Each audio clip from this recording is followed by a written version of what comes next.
उसने क्या किया, पहले भगवान को उसने अच्छे से नमोस्तु किया, है ना। और देखो मंदिर में प्रवेश करने इतना भी सोच रहा कि मैं गलत कर रहा हूँ, भगवान के मंदिर में जूता पहन करके नहीं जाना है, तो उसने आंगन में जाके पहले जूते भी उतारे। और वो जूता उतारना ही उसका क्या बन गया, पकड़ने का साधन। इसलिए कहते वो कभी कभार सातिर कितना भी हो, कहीं ना कहीं वो निशानी छोड़ ही जाता है। और वो कैमरे में पकड़ में आ गया, और पकड़ कर के आए।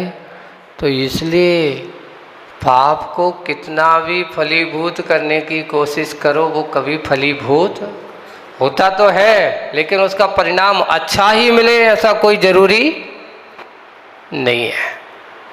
पकड़ा गया, और पकड़ा गया तो उसने कहा कि ये मैंने तो किया, ये तुम ही हो। उसके सामने जब वीडियो, बोले कि हाँ मैं ही हूँ। और ये दूसरा कौन है, बोले कि ये भी हमारा मित्र है। उसके साथ एक पकड़ा जाए तो दूसरा तो पकड़ में आ ही जाता है। कहाँ है, सामान का क्या किया, यहाँ से ले जाने के बाद हम लोगों ने उसको गलवा दिया। गलाने वाला कौन था, तुम्हारे पास तो था नहीं साधन, तो गलाने वाला भी पकड़ा गया। अब गलाने वाला पकड़ा गया, और पकड़ करके उनके लिए सब के सब चोरों की श्रेणी में इतना निश्चित है। पाप का समर्थन करने वाला भी पापी माना जाता है। तो यहाँ पर एक बात आप लोगों को, कि विवेक ज्ञान जो होता है, ज्ञानी अकेला होना, चोर बहुत बड़ा ज्ञानी है। पाप के कार्य करने वाले उनसे पूछो, डकैत, जासूसी, आज के समय में बैठे बैठे तुम्हारे पास ऐसे ऐसे साइबर चोर बैठे हुए हैं कि तुम्हारा पूरा का पूरा बायोडाटा निकाल लेंगे, कितना बैंक में कहाँ है, कैसा है, ये सब कुछ निकाल लेंगे। और निकाल करके तुम्हारा कब खाता खाली कर दें कोई भरोसा नहीं है। इसलिए भरोसा के लायक दुनिया की चीज़ों को अगर अपन देखें ना, तो कुछ भी चीज़ तुम्हारी सुरक्षित नहीं है। अगर सुरक्षित है तो तुम्हारी आत्मा के अलावा तुम्हारा कुछ भी सुरक्षित नहीं है। क्यों? क्योंकि उसकी चोरी नहीं हो सकती, उसकी कोई तुम्हारी चोरी नहीं कर सकता। इसलिए ज्ञानी बना, बड़े बड़े जानकार हैं जो तुम्हारे पास नहीं, इतना सूक्ष्मता से गहराई की ओर चले जाते हैं लोग।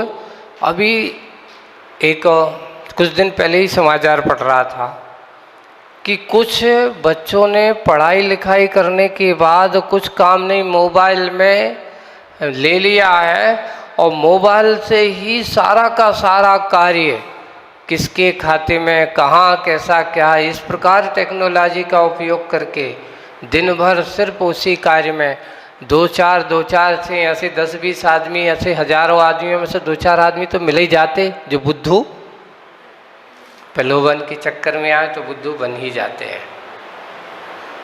और जैसे ही उसने ऐसा करते हैं, उनके हाथ से पैसे लुट जाते, पर बाद में रोना धोना चालू होता है। तो आज के समय में एक वही बात यहाँ, ज्ञानीपना तो सभी आत्मा के पास, पर विवेकपना सबके आत्मा के पास हो कोई जरूरी। विवेकी वही होता है जिसको अपना इस लोक और परलोक दोनों के बारे में सोचे। बिमलनाथ भगवान ने कहा, ये भगवान कैसे ज्ञानी थे, क्योंकि आत्मा का चिंतन करना, आत्मा के हित के बारे में सोचना, ये ज्ञानीपना है। पूज्य आचार्य गुरुदेव हम लोगों को एक बहुत अच्छा, ज्ञानी किसे कहते हैं, पूरा आचार्य जी ने हम लोगों से एक बार ऐसा पूछा, ज्ञानी किसे कहते हैं, ज्ञानी कौन? एक शब्द में ऐसा सेंटेंस बनाओ जो हम बड़े बड़े शब्दों में, जो बहुत पढ़ा लिखा हो वो ज्ञानी नहीं। आचार्य जी कहते नहीं, जो बड़े बड़े ग्रंथों को रटना लिख दे वो ज्ञानी, वो भी नहीं। ऐसा सूत्र बनाओ। तो आचार्य जी का बहुत अच्छा सुंदर सूत्र दिया। उन्होंने कहा देखो, ज्ञानी वह जिसे अपने अज्ञान का भान हो, जिसे अपने, एक झांकने की बात करना, ज्ञानी वह होता है जो अपने आप को जाने कि मैं कौन सी गलती करता हूं। दूसरों की गलती देखना बहुत आसान है, और अपनी गलती देखना, मैंने कौन सा गलत काम किया है, मैं कौन सा गलत काम करता हूँ। इसलिए ज्ञानीपना वही है, दूसरों की गलती मत देखो। अपनी गलती देखने वाला ज्ञानी होता है, और दूसरों की गलती देखने वाला अज्ञानी होता है। आप कहते हैं अरे हम सब कुछ जानते हैं तुम्हारे बारे में, उकलाने आप ब्लैकमेलिंग करते हैं, ज़्यादा मत बोलना नहीं तो हम तुम्हारी भी पोल खोल देंगे। बंधुओं ध्यान रखना, तुम सबसे बड़े ज्ञानी नहीं हो, जानते बहुत हो। जानने मात्र का नाम ज्ञानी नहीं होता। ज्ञानीपना तो वही होता है जो अपने आप के हे उपाधि की दृष्टि रखे, अपने अज्ञान को जाने, दूसरों को नहीं, वही ज्ञानीपना है।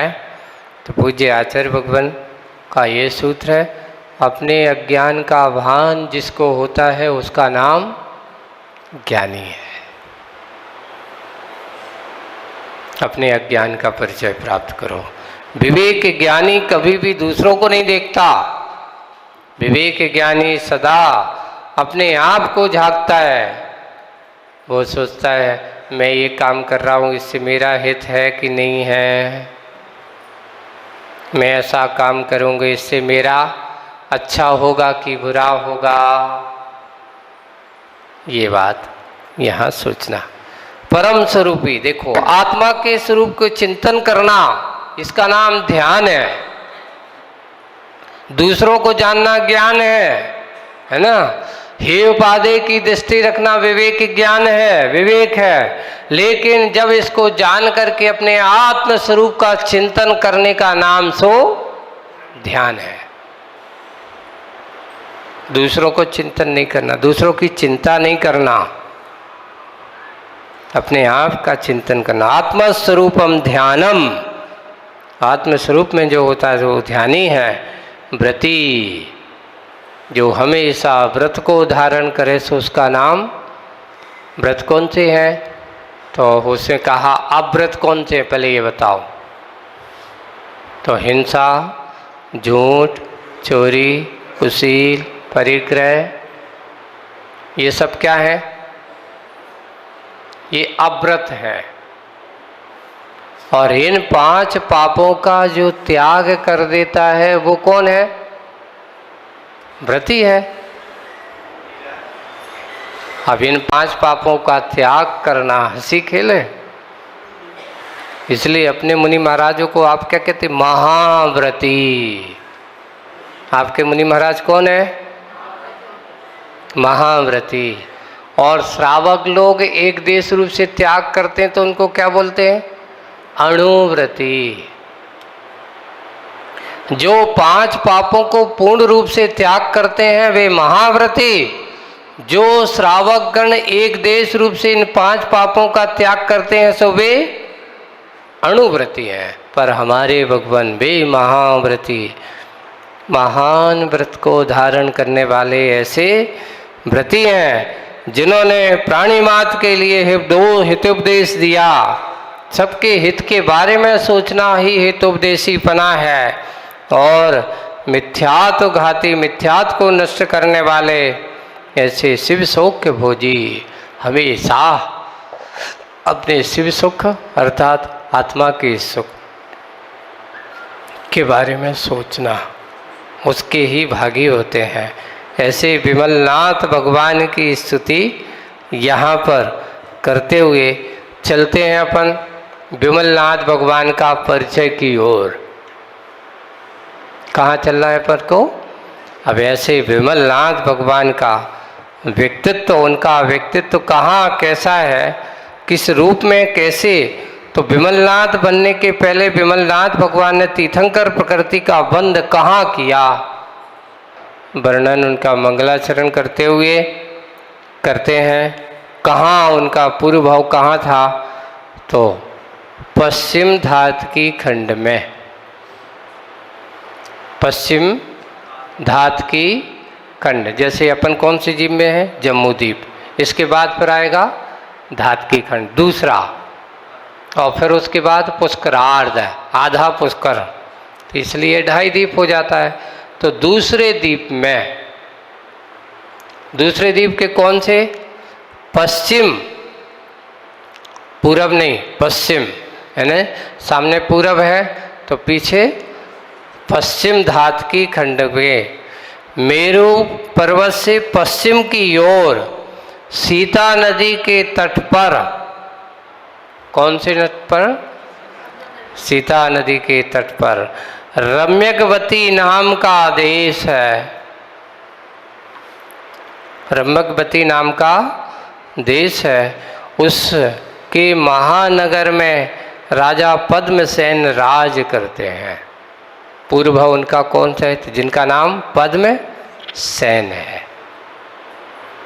ऐसे पद्मसेन राज करते हैं, जो कैसे हैं, प्रजा के लिए कर्प वृक्ष के समान है, इच्छित फल देने वाले हैं, जिनके राज्य में प्रजा कहीं इधर उधर जाने की जरूरत नहीं है।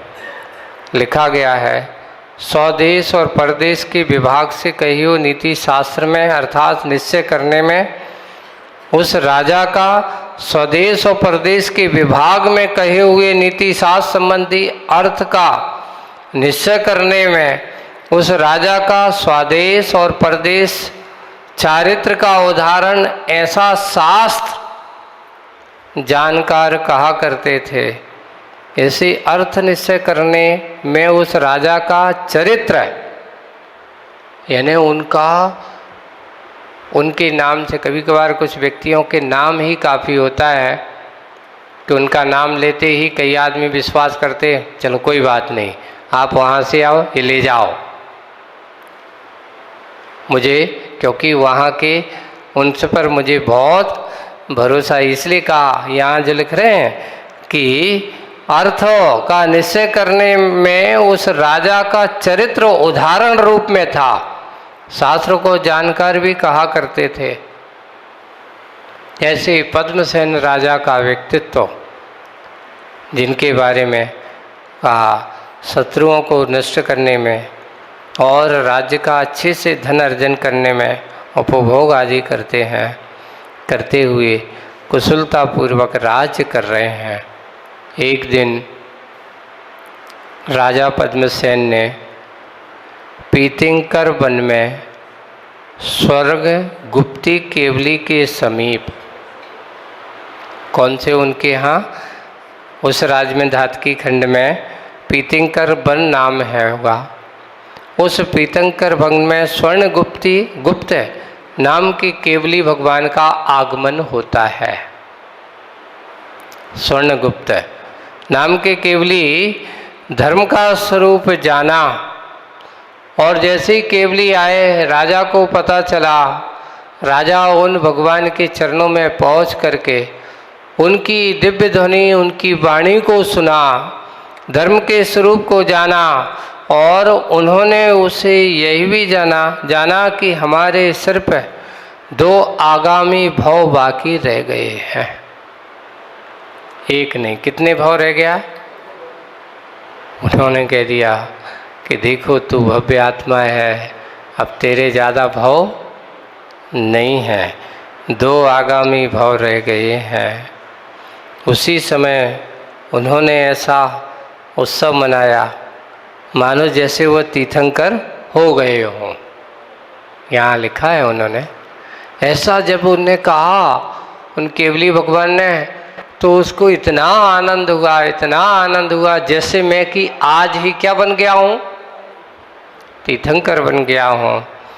ऐसा उत्सव मनाया और उन्होंने घर जा कर के जब इस प्रकार के बात सुनी, उनकी दिव्य ध्वनि सुनी, सुन करके बहुत प्रसन्न हुआ और पद्मसेन राजा वापस आते हैं राज्य में और अपने पद्म नाम पुत्र के लिए राज दे करके तप धारण कर लेते हैं, मुनि दीक्षा ले लेते हैं। और मुनि दीक्षा लेकर के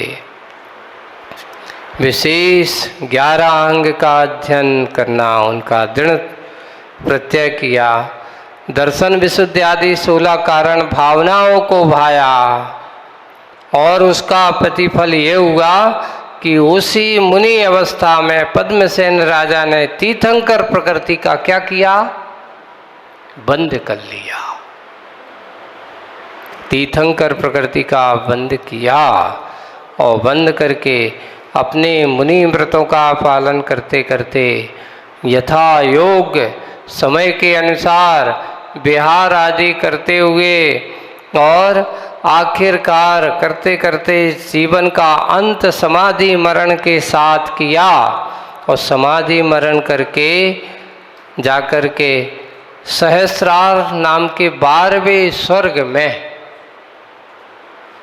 सहस्रार अर्थात 12वां स्वर्ग में इंद्र पद प्राप्त किया, जहाँ की आयु 18 सागर की है।